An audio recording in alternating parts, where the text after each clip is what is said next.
हरे कृष्ण दोस्तों, स्वागत है आप सभी को मेरा चैनल में। तो चलिए आज के इस वीडियो में जाने देव उठानी एकादशी साल 2025 में कब है, उसका पूजा विधि क्या है, शुभ मुहूर्त क्या रहेगा। आइए जानते हैं आज के इस वीडियो में। 4 महीने बाद खोलेंगे विवाह और शुभ कार्यों के द्वार, जाने देव उठानी एकादशी का महत्व। हिंदू धर्म में 4 महीने के चतुर्मास की समाप्ति का दिन देव उठानी एकादशी बहुत ही महत्वपूर्ण माना जाता है।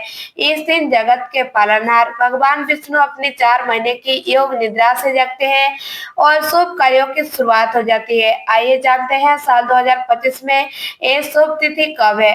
पंचांग के अनुसार देवउठानी एकादशी यानी देवउठानी एकादशी का पर्व हर साल कार्तिक मास के शुक्ल पक्ष की एकादशी तिथि को मनाया जाता है।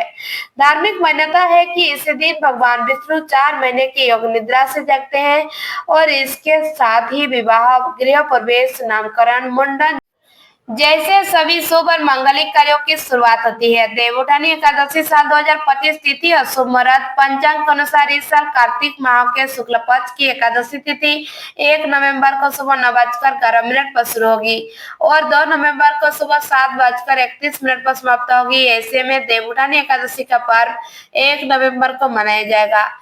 पारण व्रत खोलने का समय 2 नवंबर दोपहर 1:11 से 3:23 तक रहेगा। देवउठानी एकादशी की पूजा विधि क्या है, आइए जानते हैं। एकादशी की सुबह जल्दी उठकर स्नान करें और पीले रंग के वस्त्र धारण करें। इसके बाद भगवान विष्णु का ध्यान करते हुए व्रत का संकल्प ले। घर के आंगन या पूजा स्थल को साफ कर गेरू और आटे से चौक रौली बनाएं। इस पर भगवान विष्णु के चरण की आकृति बनाना शुभ माना जाता है। एक चौकी पर भगवान विष्णु की प्रतिमा या चित्र स्थापित करें। उन्हें गंगा जल से स्नान करवाएं और पीले चंदन, अक्षत, पीले फूल, फल, मिठाई, तुलसी दल और पंचामृत अर्पित करें। धूप दीप जलाकर पूजा करें। शाम के समय पूजा स्थल पर गन्ने का मंडप बनाएं। इस मंडप में भगवान विष्णु की प्रतिमा और तुलसी का पौधा रखें। इस दौरान शंख और घंटी बजाकर भगवान विष्णु को योग निद्रा से जगाने का आह्वान करें। तुलसी और शालिग्राम का विधिवत विवाह करवाया जाता है। तुलसी को चुन्नी ओढ़ाकर और शालिग्राम जी को वस्त्र पहनाकर विवाह की रस्में पूरी की जाती है। एकादशी व्रत की कथा पढ़े या सुने। इसके बाद श्री हरि विष्णु और माता लक्ष्मी की आरती करें। भगवान का मौसमी फल, बेर, सिंघाड़ा और गन्ना आदि का भोग लगाए। इसके बाद जागरण करें और अगले दिन द्वादशी तिथि में शुभ मुहूर्त में व्रत का पारण करें।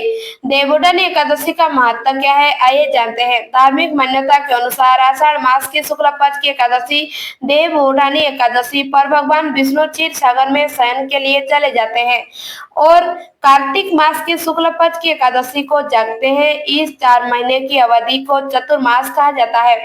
शुभ कार्यों की शुरुआत भगवान विष्णु के योग निद्रा से जागृत होते ही सृष्टि का कार्यभार पुनः उनके हाथ में आ जाता है। इसीलिए इस दिन से विवाह, सगाई, गृह प्रवेश और नए कार्यों की शुरुआत जैसे सभी मांगलिक कार्य बिना किसी मुहूर्त के शुरू हो जाते हैं।